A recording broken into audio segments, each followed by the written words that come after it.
ప్రచారం చేసుకుంటున్నారు కదా, ఈ ఎలక్షన్ తోటి తెలుస్తుంది. రాజ్ కుమార్ గారు ఓకే ఓకే ఓకే రామ్మూర్తి గారు గుడ్ మార్నింగ్.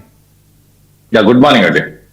చెప్పండి సార్, ఎట్లా చూస్తారు జూబ్లీహిల్స్ ఉప ఎన్నికల్లో మరి సునీతమ్మ సానుభూతిని గెయిన్ చేసుకునే ఆలోచన తప్ప బీఆర్ఎస్ పార్టీ 10 ఏళ్లలో ఏం చేయలేదు. సో మీరేం చెప్తారు? 10 ఏళ్లలో ఏం చేసినా ఉన్నది ప్రజల పాదాల దగ్గరన్నది, కాళ్ళ దగ్గరన్నది. ఇప్పుడు వాస్తవంగా ఇప్పుడు మెజారిటీగా తెలంగాణను ఎవరు పాలించిల్లు, తెలంగాణ వచ్చిన తర్వాత కలిపిన తర్వాత ఏదైతే 2014 ముందు ఏదైతే వాస్తవాలు మాట్లాడుకుంటే 1948 తర్వాత మనం ఏదైతే కలిసిన తర్వాత భారతదేశంలో కలిసిన తర్వాత 8 సంవత్సరాలు సపరేట్ గా ఉన్న తెలంగాణను 56లో తీసుకుపోయి ఆంధ్రప్రదేశ్ లో కలిపిన తర్వాత మెజారిటీగా అంటే దాదాపు నేను లెక్కలేసిన 53 ఏళ్ళు తెలంగాణను పాలించింది కాంగ్రెస్. దాదాపు 53 ఏళ్ళు పాలించిన కాంగ్రెస్ ఇప్పుడు మూరిళ్ళు లేవు, లైట్ లేవు, 9.5 ఏళ్ల బీఆర్ఎస్ ప్రభుత్వం ఏం చేసిందంటే, బీఆర్ఎస్ ప్రభుత్వం ఏం చేసిందంటే తెలంగాణలో ఏదైతే వాస్తవంగా దేశంలోనే లేదు రైతు బీమా, అయితే మేము వచ్చిన తర్వాత రైతు బీమా వచ్చింది. అదే విధంగా వ్యవసాయానికి పెట్టుబడి 0, మేము వచ్చిన తర్వాత వ్యవసాయ పెట్టుబడి ఇచ్చినాం. అదే విధంగా దివ్యాంగుల పెన్షన్ 500 ఉండే 4116 చేసినాం. అదే విధంగా స్థాపిత విద్యుత్ తెలంగాణలో వాస్తవంగా 74 మెగావాట్లు మాత్రమే ఉండేది. దాని తర్వాత మేము వచ్చిన తర్వాత 4000 చిల్లర తీసుకొచ్చినాం. అదే విధంగా స్థాపిత విద్యుత్ సామర్థ్యం 7778 మెగావాట్లు ఉండే, దాన్ని దాదాపు 20,000 చిల్లర దాకా తీసుకుపోయాం. అదే విధంగా తలసరి ఆదాయము 1,24,104 ఉంటే దాన్ని దాదాపు 3,17,115 దాకా తీసుకుపోయినాం. మెడికల్ కాలేజ్ 5 ఉండే, ఏదైతే ఇక చెప్పుకుంటా పోతే ఇట్లా 30 జిల్లాకు మెడికల్ కాలేజు, అదే విధంగా జిల్లాలను కూడా వేరు చేసినాం. అదే విధంగా తండాలను, అదే విధంగా గూడాలను వాస్తవంగా ఏదైతే గ్రామ పంచాయతీలు చేసినా వాళ్ళు చెప్పుకుంటా పోతే చాలా ఉన్నాయి. ఇప్పుడు అవన్నీ మాట్లాడను. వాస్తవంగా ఏంటంటే మాగంటి గోపీనాథ్ ఏదైతే అకాల మరణాన్ని వాస్తవంగా మేము కూడా జీర్ణించుకోలేకపోతున్నాం. ఆయన దాదాపు ఎందుకంటే 2014 నుంచి 3 సార్లు హ్యాట్రిక్ కొట్టిండు. మొదటిసారి 9,242 ఓట్లతో గెలిచిండు. దాని తర్వాత 16,004 ఓట్లతో గెలిచిండు. దాని తర్వాత మళ్ళీ 2023లో మొన్న కూడా 16,337 ఓట్లతో గెలిచాడు. ఎందుకంటే ఒక వ్యక్తి ఈ విధంగా గెలవడం అంటే మామూలు విషయం కూడా కాదు. అక్కడ ఇంకోటి ఏంటంటే 170 మందిని నిన్న ఏదైతే రౌడీలను, గూండాలను బాండోవర్ చేసింది.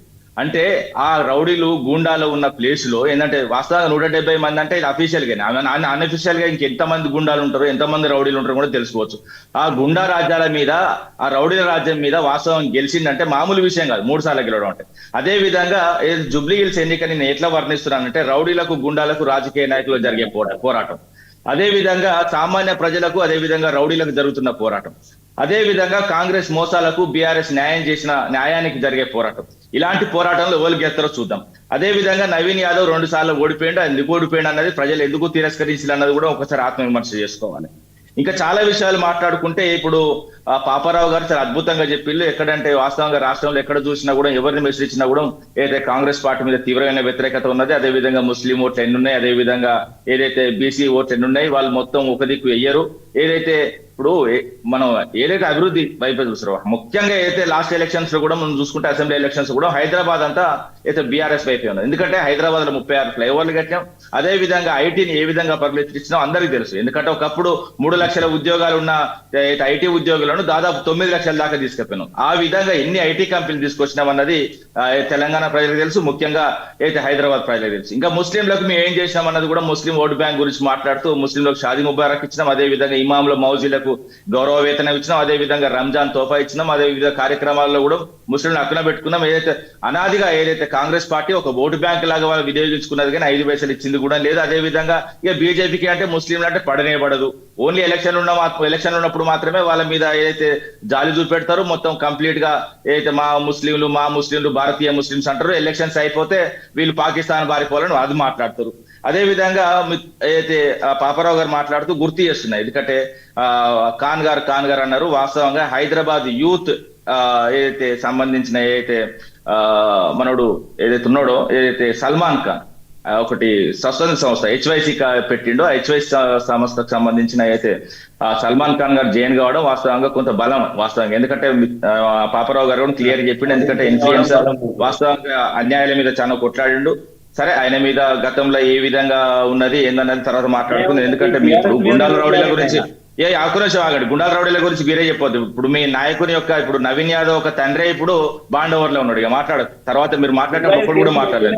నేను ఒక్కడు కూడా మాట్లాడదు, మనిషి ఒక్కడు కూడా మాట్లాడు. మీరు ఏ మాట్లాడినా, మీరు ఎంత అభ్యంతరకరమైన మాటలు మాట్లాడినా నేను ఓపికతో ఉన్నా, రాసుకో, మళ్ళీ నీకు అవకాశం వస్తుంది, మాట్లాడుతూ. ఇంకా సునీత గారు మాట్లాడుతూ ఏదైతే మాకు అసెంబ్లీలో 8 మంది ఉన్నారు, అదే విధంగా పార్లమెంట్ లో 8 మంది ఎంపీలు ఉన్నారు, మరి ఏం చేసి వీళ్ళు? వాస్తవంగా చెప్పాలంటే ఇప్పుడు చెప్తున్నారు బాత్రూంలోకి పైసలు ఇచ్చినాం, దానికి పైసలు ఇచ్చినాం, దీనికి పైసలు ఇచ్చినాం. అదే రాష్ట్రం కేంద్రానికి ఎంత ఇచ్చింది, కేంద్రం నుంచి రాష్ట్రానికి ఎంత వచ్చింది? అదే విధంగా ఇంకో మాట, ఎందుకంటే వాస్తవంగా ఇప్పుడు వాళ్ళు అయితే ఏపీకి స్పెషల్ ఫండ్ ఇచ్చింది, అదే విధంగా బీహార్కి ఇస్తారు, అదే విధంగా గుజరాత్ కు లక్షల కోట్లు పోతాయి. మరి ఇప్పుడు మీ జాతీయవాదం ఎక్కడున్నది, సమానత్వం ఎక్కడున్నది? ఇప్పుడు మీరు ఉన్న కాడ డబుల్ ఇంజన్ సర్కార్లు అన్న కాడ మీరు డబ్బులు ఎక్కించుకుంటారు. ఇంకోటి ఏంటంటే డబుల్ ఇంజన్ సర్కార్ నేను చూసిన ఒక ఇంజన్ గుంజుకపోతేనే ఇంకో ఇంజన్ పెడతారు. వాస్తవంగా ఏంటంటే అక్కడ ఉన్న ఏదైతే ప్రభుత్వాలకు చేత కాకపోతే ఇంకో మీరు వచ్చి చేతనైతుందని చెప్తారు. కానీ అక్కడ వాస్తవంగా చెప్పాలంటే చాలా బహిర్స్నానం తప్ప మీరు డబుల్ ఇంజన్ సర్కార్ లో మనం అందరం బస్ వేసుకొని తిరుగుదాం, అధ్వానమైన పరిస్థితులు ఉంటాయి. ఇట్లా మోసం చేస్తూ, ఇట్లా ప్రజలను మోసం చేస్తూ ఇంకెన్ని రోజులు అక్కడికి కులాల మధ్యలో, మతాల మధ్యలో ఎన్ని గొడవలైనవి. ఇప్పుడు వాస్తవంగా ఒక దళితుడు పెళ్లి చేసుకుంటే గుర్రం ఎక్కితే కూడా గుర్రం దించి చంపిన రోజులున్నాయి. అదే విధంగా మణిపూర్ ఇంకా కూడా అగ్నిగుండం నడుస్తున్నది. ఇవన్నీ మీరు తర్వాత మాట్లాడండి సునీత గారు, ఎందుకంటే మీరు చాలా విషయాలు మాట్లాడుకుంటే ఇప్పుడు ఏంటో 42% గురించి చెప్పిళ్ళు. 42% గురించి వాస్తవంగా చెప్పాలంటే వాస్తవంగా బీసీలు అడగట్లేదన్నది మీరు చెప్పినా నేను చెప్పినా ఒకటే. వాస్తవంగా మేము ఎంతున్నామో మాకంతా కావాలని బీసీ సమాజం కొట్లాడుతుంది, అందులో నేను కూడా ఉన్నా. మాకెంతో మాకంతా కావాలి. ఎందుకంటే మేము ఏదైతే దేశ జనాభాలో దాదాపు సగానికి ఎక్కువ ఉంటాం, 63-64% ఉన్న మమ్మలను 42%కి గొర్రెలుగా నమ్మొద్దు అని గతంలో కూడా చెప్పాను, ఇప్పుడు కూడా చెప్తున్నా. ఎందుకంటే మీరు త్వరితగతిన కులగణన పూర్తి చేయాలి. దేశవ్యాప్తంగా వాస్తవంగా బీసీల లెక్క తెలవాలి. మేము ఎంతున్నామో చట్టసభల నుంచి, మళ్ళీ కూడా చెప్తున్నా, చట్టసభల నుంచి స్థానిక ఎన్నికల వరకు. స్థానిక ఎన్నికల్లో వరకు మీరు చేస్తే మాత్రం మీరు కూడా కాంగ్రెస్ లాగా ద్రోహిగా మిగిలిపోతారు. ఎందుకంటే ఒక స్థానిక ఎన్నికల జెడ్పీటీసీ, ఎంపీటీసీ, అదే విధంగా సర్పంచులు ఉంటే వాస్తవంగా బీసీలు అనుకున్నది సాధించలేరు. వాస్తవాలు ఏంటంటే చట్టసభల్లో కూడా మేము ఎంపీలం కావాలి, ఎమ్మెల్యేలం కావాలి, ఎమ్మెల్సీలం కావాలి. కాబట్టి మెజారిటీగా మేము ఉన్నాం కాబట్టి మా సమాజానికి మేము ఎంతో కొంత చేయగలుగుతాం. అదే విధంగా వాస్తవాలు మాట్లాడుకుంటే 42%కి వాస్తవంగా మేము అడ్డం పడలేదు. ఓపెన్ గా మాట్లాడుకుంటే బీజేపీ సంబంధించిన వాళ్ళు కూడా అడ్డం పడలేదు. ఒకరికి సిపిఎం కూడా అడ్డం పడలేదు. వాస్తవంగా అనాదిగా అడ్డం పడ్డది. వాస్తవంగా ఏంటంటే 2018లో అడ్డం పడ్డది. ఏదైతే గోపాల్ రెడ్డి, ఏదైతే కాంగ్రెస్ సంబంధించిన సర్పంచ్ల సంఘం అధ్యక్షుడు, దాని తర్వాత అయితే అదే ఇంకో ఆమె కూడా ఎవరైతే స్వప్నారెడ్డి అని ఉంటుంది, ఆమె కూడా సర్పంచ్ల సంఘం సంబంధించిన ఆమె కూడా కాంగ్రెస్ సంబంధించిన వాళ్ళిద్దరు అడ్డపడ్డారు. దాని తర్వాత ఈ రోజు ఎందుకంటే 42% వీళ్ళు తప్పుడు అడుగులు వేసినా, ఇవ్వాలని లేకున్నా, ముందుకు పోయినా, వాస్తవంగా అసెంబ్లీలో కాదన్నా, వాస్తవంగా ఇంకో విషయం చెప్తున్నా, ఏదైతే శ్రీనివాస్ గారు, యుద్ధం ఉన్న కాడ కత్తి తిప్పితే అది యుద్ధం అనబడుతుంది, యుద్ధం లేని కాడ ఎంత కత్తి తిప్పినా అది విన్యాసం అనబడుతుంది. కాంగ్రెస్ పార్టీ బీసీల విషయంలో చేస్తున్నది విన్యాసం మాత్రమే, యుద్ధం కాదు.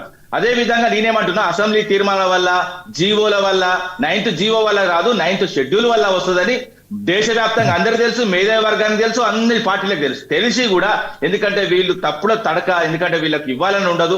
బీసీలకు న్యాయం జరిగితే ఫస్ట్ ఇంకోరండి, మాధవరెడ్డి ఎవరండి? వాస్తవంగా ఇప్పుడు